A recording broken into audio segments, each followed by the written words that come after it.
Hello, and welcome to the first episode of Trans AM. I'm Sarah Johnson, the Executive Director of the Metro Trans Umbrella Group.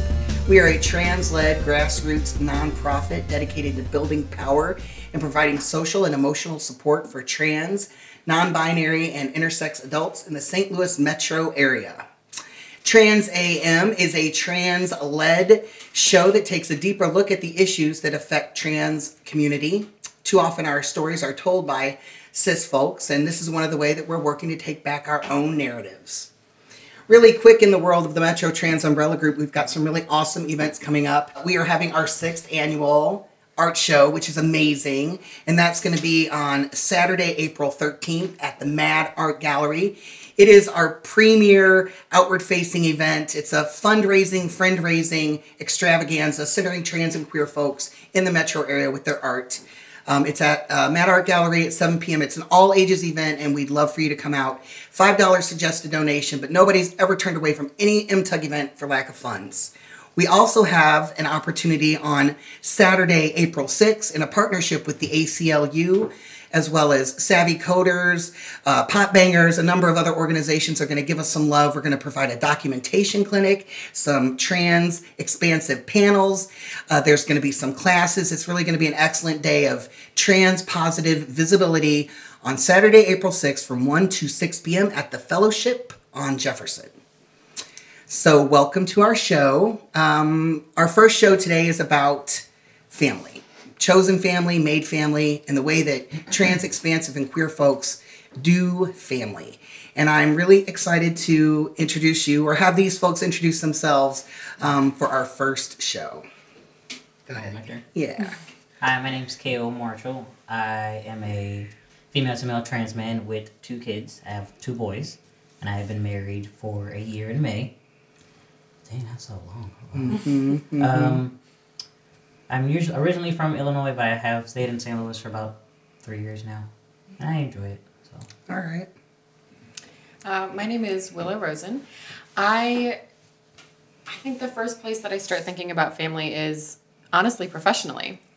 So I'm a birth doula and a childbirth educator, and I studied as a midwife. But I'm also looking at building my family and looking at what that will look like with my partner when it comes to having children, but also being really conscious of the relationships that I have with my biological family, my siblings, and even the family a little bit larger, seeing what works and what doesn't, and what, maybe I need to rework and add in that chosen family.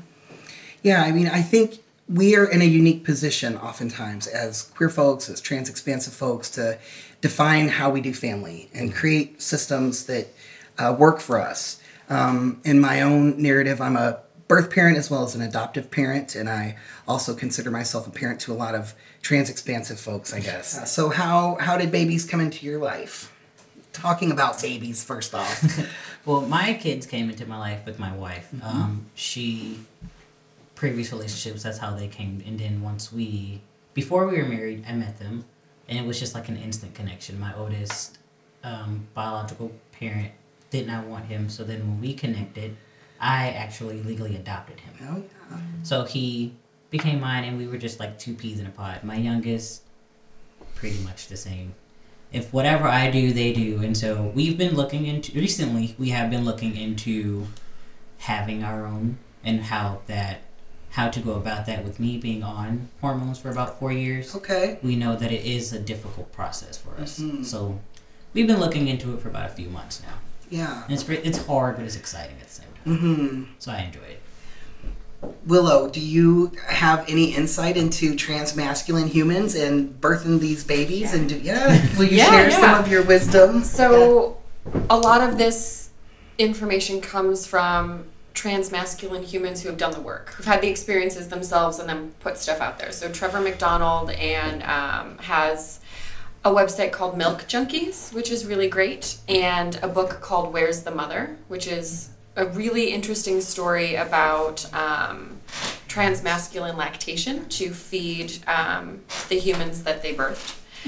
And then and of course I'm drawing a blank. I can remember Tristan Reese. Tristan Reese also has some really good information, and at Creating Change this past January at a conference, I was able to see a presentation specifically about, it's called Seahorses and Unicorns, about trans folks and their bodies and hormone therapy and things like that. So one of the big takeaways from that for me, and me not being specifically an expert in the full biological piece, but with hormone therapy, it's often like the uterus is sleeping. So if hormones are stopped, cycles often kick back in, and sometimes it can take several months, which is true whether HRT is a thing or not. Sometimes it just takes several months, several cycles to kind of get that going.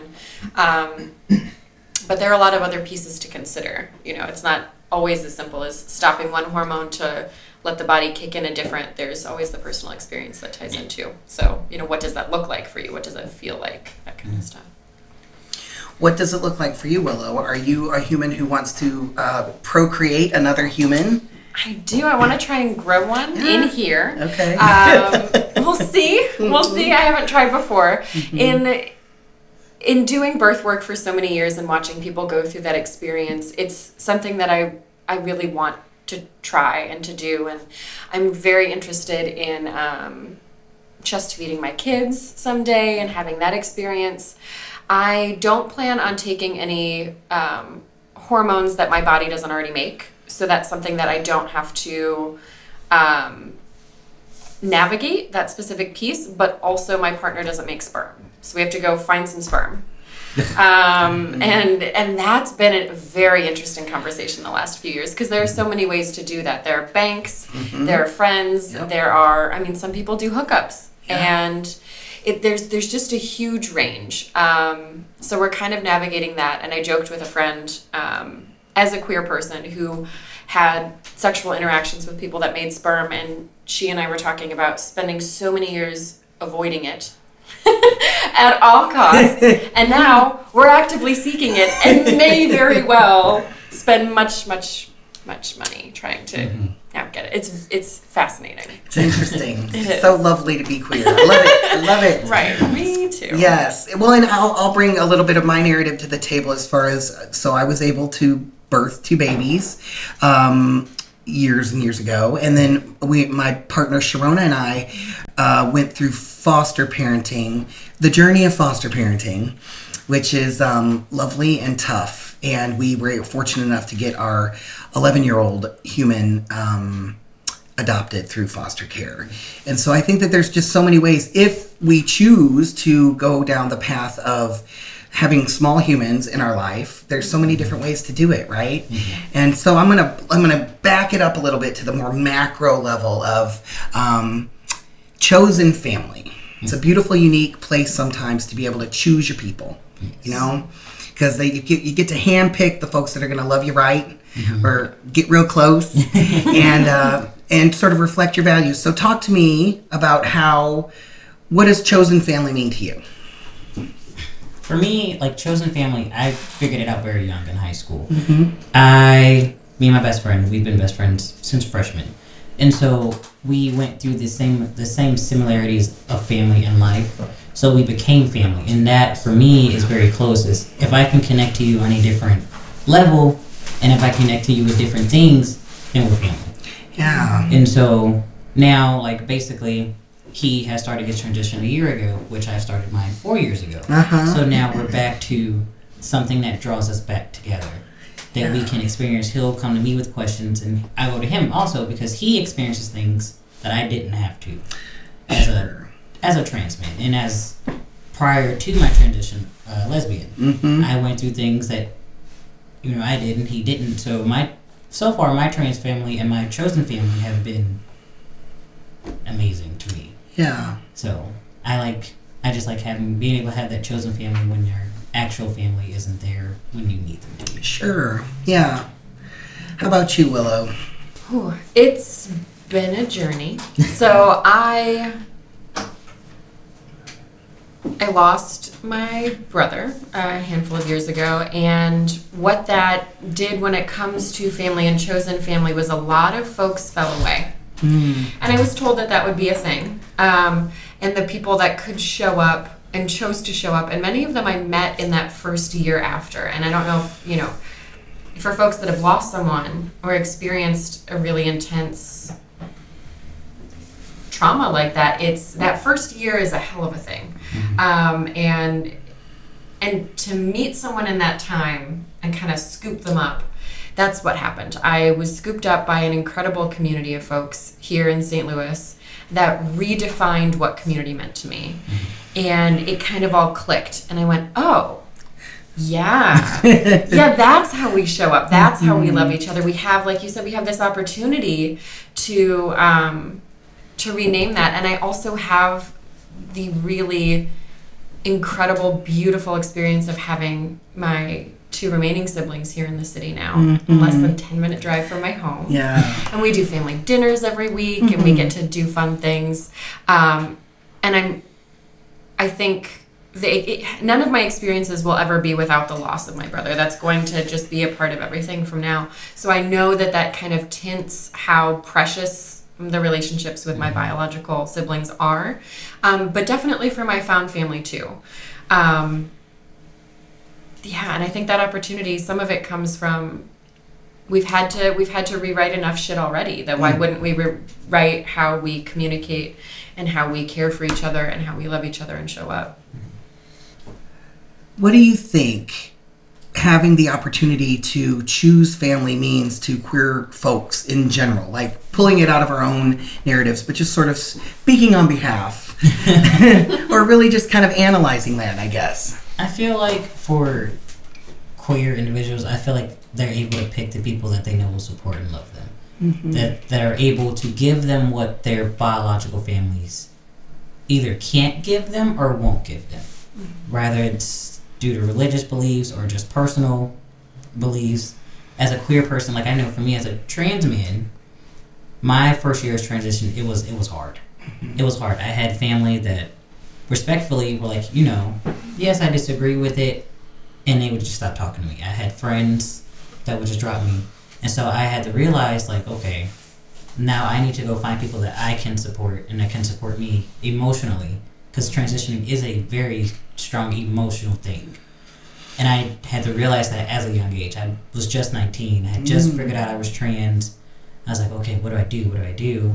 I don't have people that I've had for years growing up to be there to help me, so I had to go find people in my community, which is, to me, as a 19-year-old, was a new community. So I had to also get out of my comfort zone as this lesbian who is now trans. I had to get out of that comfort zone to go to another comfort zone. So I had to find people that could be there and who also experienced things that I didn't and that I'm going to get ready to experience. And I think that also plays a part for queer people. They find people that have already been through their queerness or their non-binarity, and they try to help them figure out how to feel comfortable in themselves. And I think that plays a part in chosen family also. You want to be able to feel comfortable with who is around you. For sure. And it takes a while. I'll say that. It takes a long while. Willow, how, advice-wise, right? Like, how do you came to St. Louis and you've created a beautiful family, right? And so what sort of advice do you give to our siblings out there that maybe are struggling with that lonesomeness, right? Yeah. A lot of the time I feel like I was really lucky, and like I said, I got scooped up. In that first year, right, I had no filter. I was just all the things right there, right? Hi, my name is Willow. I'm experiencing this trauma. How are you? And that, for better or worse, that's where that came from. So I think honesty with yourself and with others, and that's easier said than done. Like, trauma stripped my ability to do anything else. So if I were to do that today, it's a hell of a lot harder. It's, how do you get to what you need?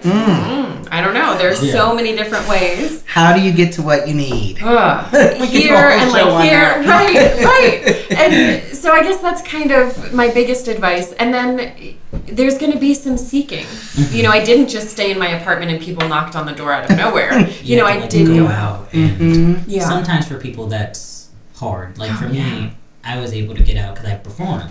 Yes. So, there's people who know me as Kahle, but there's those same people also know me as my drag persona, Zane. So when I got that aspect, I was like, okay, how do I separate Kahle and Zane? How do I separate those two different communities? Because they are different communities. Yeah. So how do I separate and find what I need for Kahle without Zane coming in and taking over that persona? That's interesting. So that was a hard part for me too. I was like, okay, because Zane is like, wow, and Kahle was just like, Zane has sat on my lap. yes, But Kahle has not. Exactly. Like the way I describe Zane to people is Zane is who I wish Kahle could be. To a certain aspect, Kahle is that way, but it takes a while. But Zane is just like, this is me.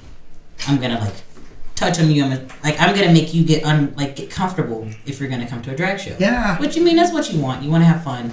Kahle is just like, I just want to eat a cheeseburger. I just want to be the fluffy bear trans man that I am. Zane is like, nah, we're gonna dance to Usher and we're gonna dance on your lap. Yes. Like, and it's just like, it's so weird to me how that's not even weird. It's actually, well, then it was how different those communities were. Like with Zane, I had also realized with performing, I never realized how many trans and queer people are in the drag community. That was something I had to figure out too. I was like, wait, so you're this in drag, but you're also this out of drag. So that for me also played a huge part in trying to figure out myself and my community. And like Willow, I was also scooped up too. I was this little like kid, like scared, and I was like, okay, what do I do? What do I do? And they were just like, well, come with me. Like, come to the dark side. We have cookies.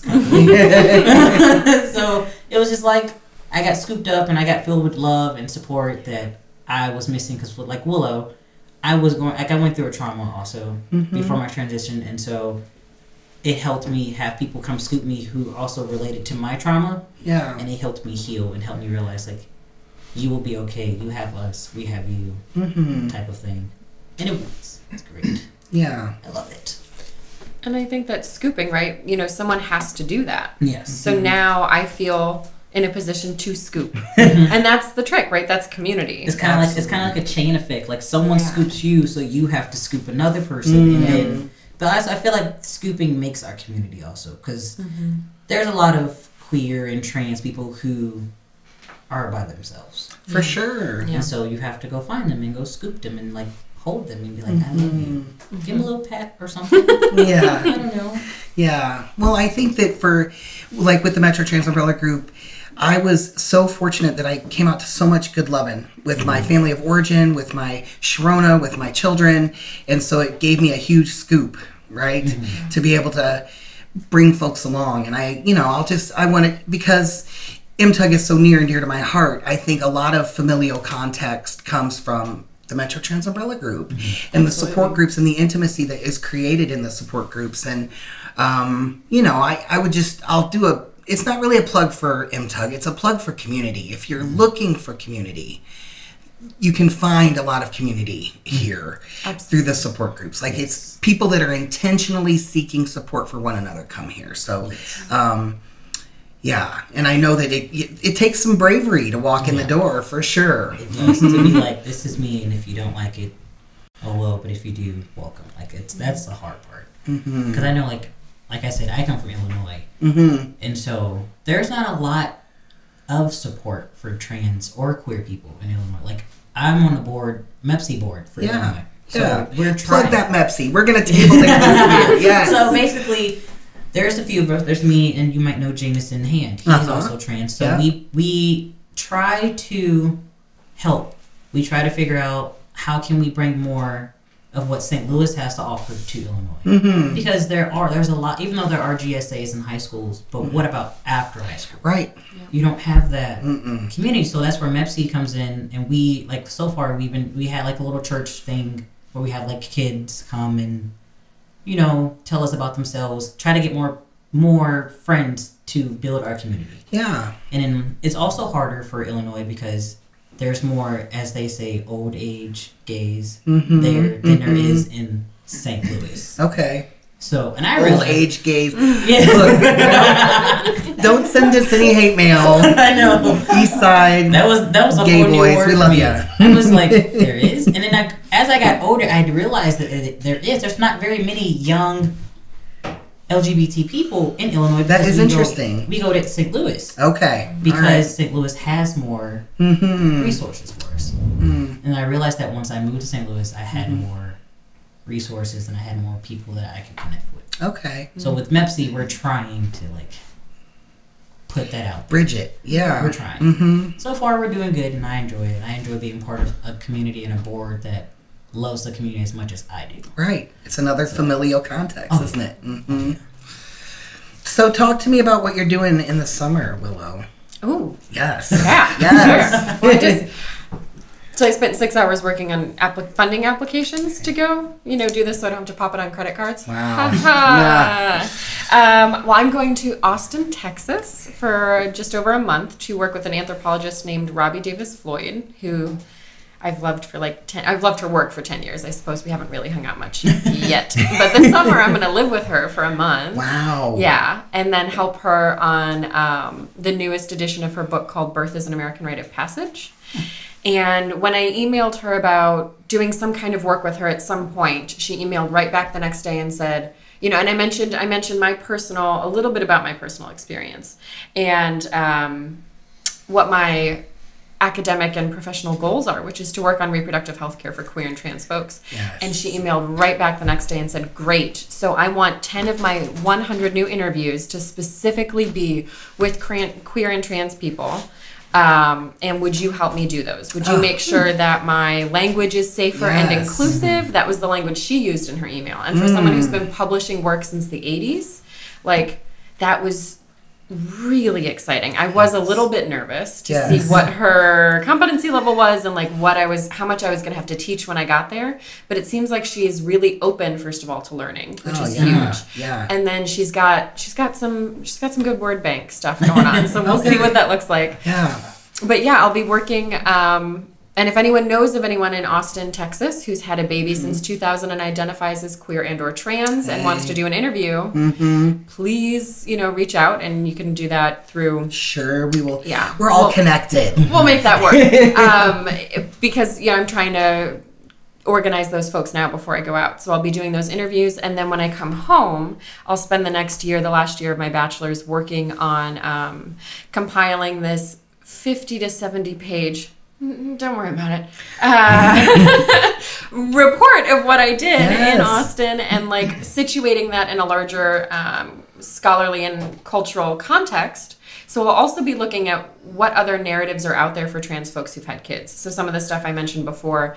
And then one of the big things I'll be writing on in that paper is why is so little of that information in what's considered scholarly and academic spaces. And so I'll talk about access, and I'm going to talk about the marginalization of the community and what that means for scope of sharing that information. Yeah. So I'm pretty pumped. Yeah. Sounds exciting. Yeah. Yeah. Yeah.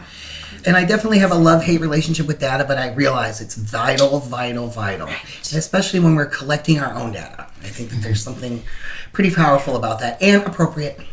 Yeah, well, and that's the thing too, is, I've been on this big hunt for anything related, and I have this giant Google Drive, which is intoxicating for a nerd like me. And so I love that, but also who's asking the questions? How are they asking them? Why are they asking them? Right. Who's paying them to ask them? What is the data being used for? Who's analyzing the data? All of this stuff matters, so we need more. Yes. We need more information from people who are part of the community gathering that data. And that was one of the things I loved about the Transgender Spectrum Conference last November was, this nothing about us without us idea. And seeing researchers, like, I was moved to tears because I didn't even know, having all of these feelings and these goals and this work, I hadn't met very many trans folks doing the research, but we're there.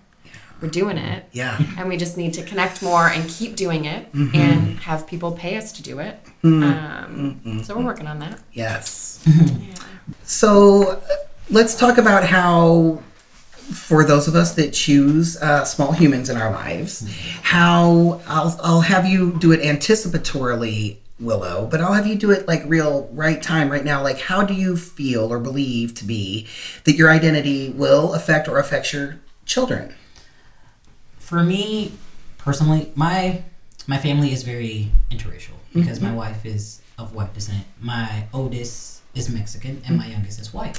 All right. And so I'm African American, so my family already is very diverse. And my oldest and my youngest, they both they'll see me without my binder and they understand that, like, without a binder, with a binder, I'm still dad.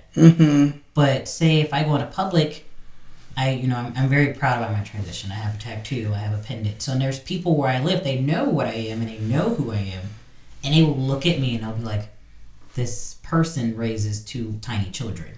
Well, to my children, they don't see any different. And that's how me and my wife choose to raise them. We are a very genderless home, a very open home.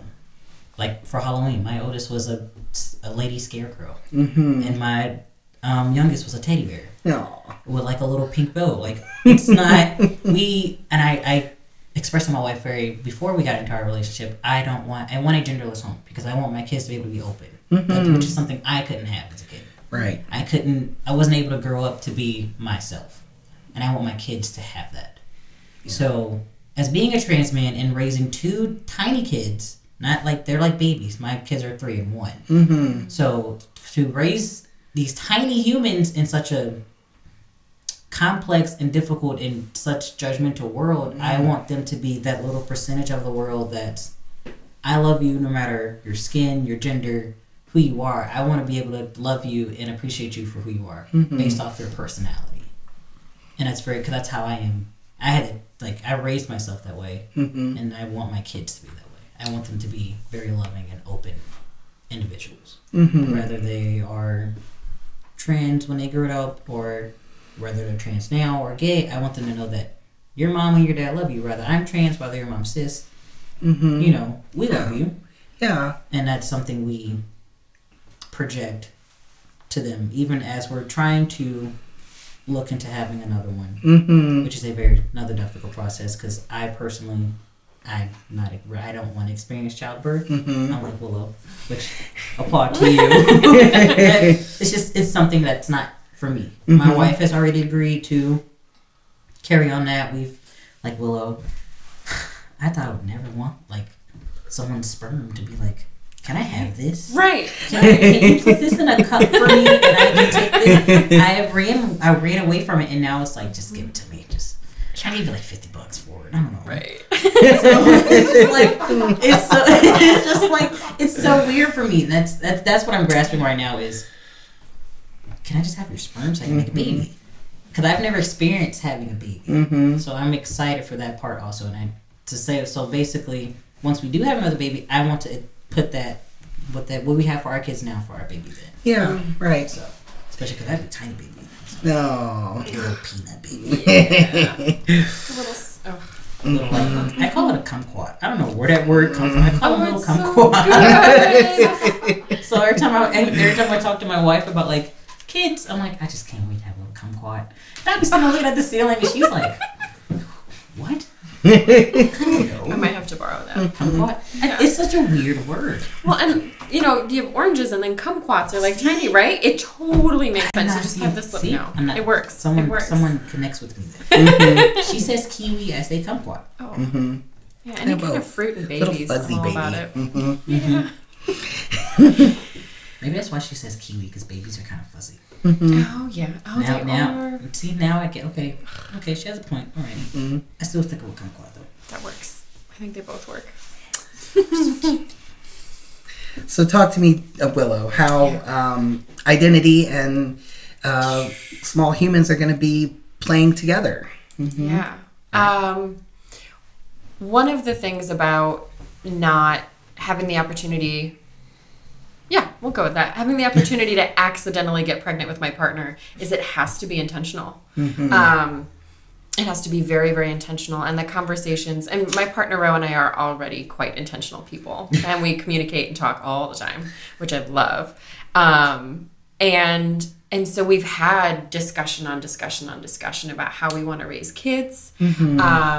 They have the opportunity to parent a kiddo from a previous relationship too. So we've been in those dynamics, and I can see how they parent there, and it's really beautiful. So that I think the intentionality feels very different from when I was previously partnered to a cis man for a long time, and we had talked about kids, and it was always kind of one of those hold your breath. There were a few hold your breath. We'll see how this goes in the next few weeks, and then it was not a thing. And so it's just very, very different having to have these other pieces. But I think one of the beautiful things about that intentionality is that that's going to be part of our parenting. And we had talked before about that the opportunity as a queer person to define your community and your family. All of that has to do with building boundaries. That has to do with consent and communication. You consent to relationships. You set boundaries for relationships. You communicate about what all that means. And so for me, with my biological family, there's been, as I get older and as I have my community here and my chosen family here, learning how healthy and good those boundaries feel, trying to integrate that into my biological family of origin has been a really interesting and layered experience. And then knowing how intentional I want to be with babies I create. And maybe my body won't end up growing them. I don't know. We'll see. But we will build a family. And that intentionality and those boundaries are paramount to me. And I think that offers a level of security and love and trust that the rest of it will figure out. Because it's always going to be what it is, right? My family went through losing my brother without, any of the sexual or gender identity pieces playing in there. So life will be what it is. And to have that foundation is what's important to me. And I'm scared about parent-teacher conferences, and I'm scared about sleepovers, and I'm scared to be outside of the bubble. But I'm elated to be in the bubble and having kids and let that chosen family...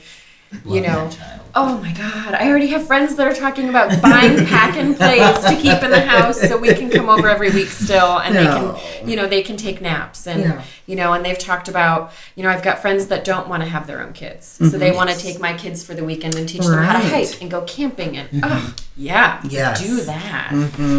That community aspect. It's nice. Gorgeous. It's nice to be able to have all these people just love these kids. That's what it's about. My kids are I would say my kids now are very fortunate. They are very fortunate because they have such a group of people that just love them. And I never had that as a kid. I mean, I did, but not as much as my kids now. And it's great. Like, I have friends that take my kids to Monkey Joe's and take them to... that stinky place. That's why they... I went once... Never. No. I was just like, how can you sit through this? It smells like feet. Like little tiny feet. Tiny, very sticky. And it's just, I went once. I was done. But it's like, they'll take them to Chuck E. Cheese and they'll just take them. They will so good. They will just take them. And I love that. I love that my kids have people that want them. Yes. That want to get to know them. And that want to show them, this is what it's like to be loved by someone that's not even your biological family. And it's to me, it's an amazing thing. And it's more amazing to watch this little human and this little kid love this person. Like for my oldest, for me and him, it was like an instant connection. And for him to show me that amount of love that I never got, and I thought personally I would never experience. I thought I would never be able to raise a little kid.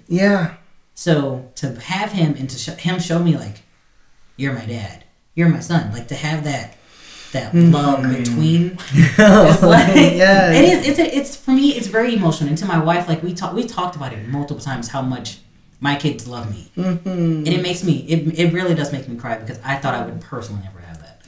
And I wake up, and when I wake up and they are like, Daddy, and they're so excited to see me come home from work, or when they get sad because I have to leave, it's just like, this is what this to me is what my family is, and this is what family and community should be. It should be that outpour of love that it makes you want to cry. Yeah. Don't cry, Willow. Oh no, I do it all the time.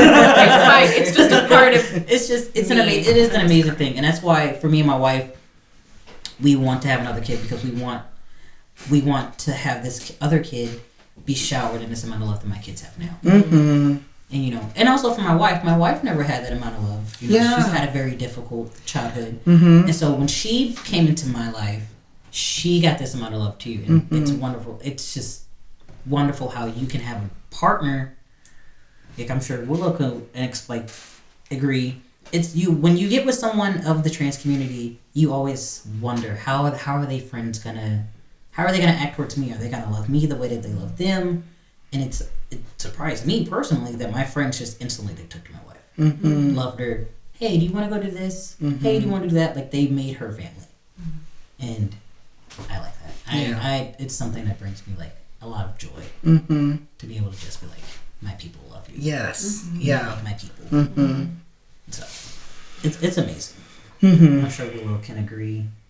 Because yeah, well, I feel like I'm almost on the other side of that. A lot of my people now were Rose people first, I guess. Mm-hmm. So I was able, again, to be scooped up. But Ro is one of those people that I have the opportunity to watch them be in the world and just be loved on. Mm-hmm. It's so good. Because Ro is just this beautiful... happy person. Oh my God, they're just the best, right? And so to go out in the world and watch other people go, yeah, Ro is the best. Like, look at this. And I've been able to see them at work functions and, at home in the garden and in social events.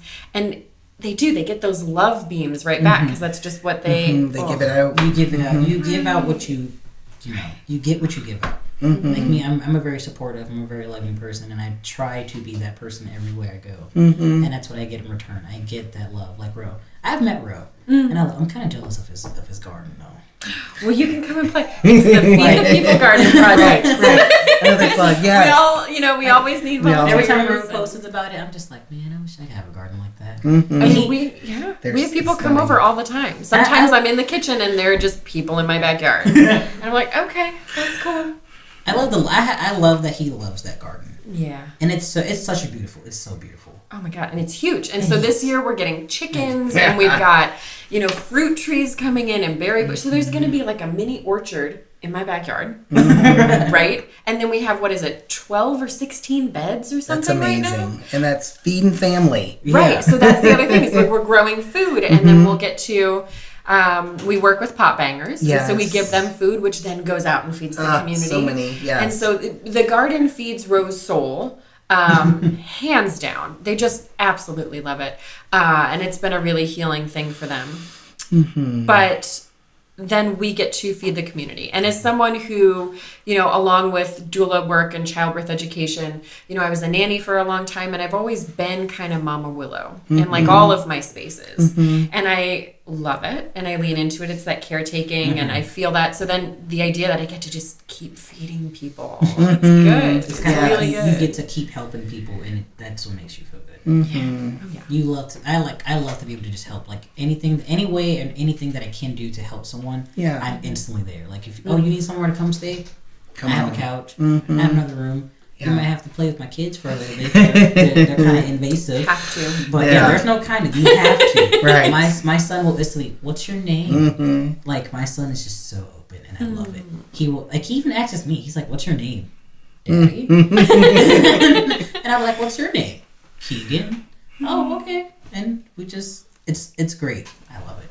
I love people. All right, y'all. Let's give the parting words of wisdom for humans that might be looking for family and looking for community. What say you, expert panelists? I don't know. It's kind of hard. They're out there. Yeah? Mm-hmm. They're out there. And if you want a family and you need a family, go look for one. It's not hard. Just be nice. Just conversate. Mm-hmm. If you ever see me, just be like, "Hey, I've seen you before." And I'll go get a taco. Mm-hmm. Tacos are life. Yeah. And I think for me, I tried to find that when I lived in Cleveland, and I didn't find it there. Yeah. So I know I've reached out before and not found the bubble. Yes. And so that's a really scary, hard thing. But I do believe it's out there, and it's okay if it takes time. Just because it hasn't worked yet doesn't mean it won't. Yeah. And just like it's okay if your bubble isn't here, it might be somewhere else, and don't be scared to go find that bubble. Like for me, I thought my bubble was Illinois, and to a certain aspect it was, but majority of my bubble was here. Yeah. And there's nothing wrong with that. There's nothing. I get it. You know, it's a comfort zone. This is where you grew up. This is where you live.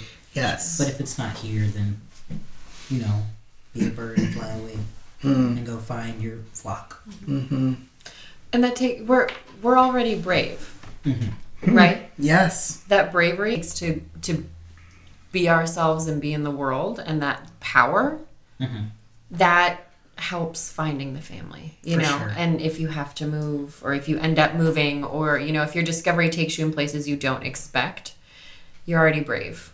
So just lean into it.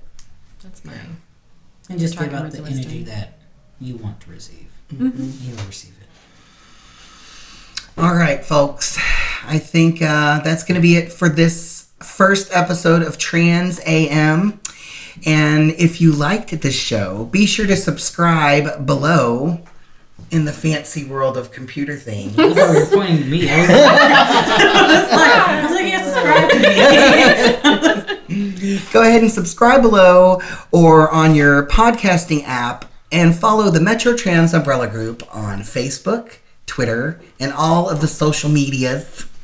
Comment below or send us a message to stlmetrotrans.org if you want to bring up something that we didn't, or a topic that you want to cover, or some fantastic ideas, or your solicitation to become a queer, expansive, trans expansive panelist on our show. We'd love to have you. Give us the feedback. All right. Thanks for coming. Yeah. Bye, y'all.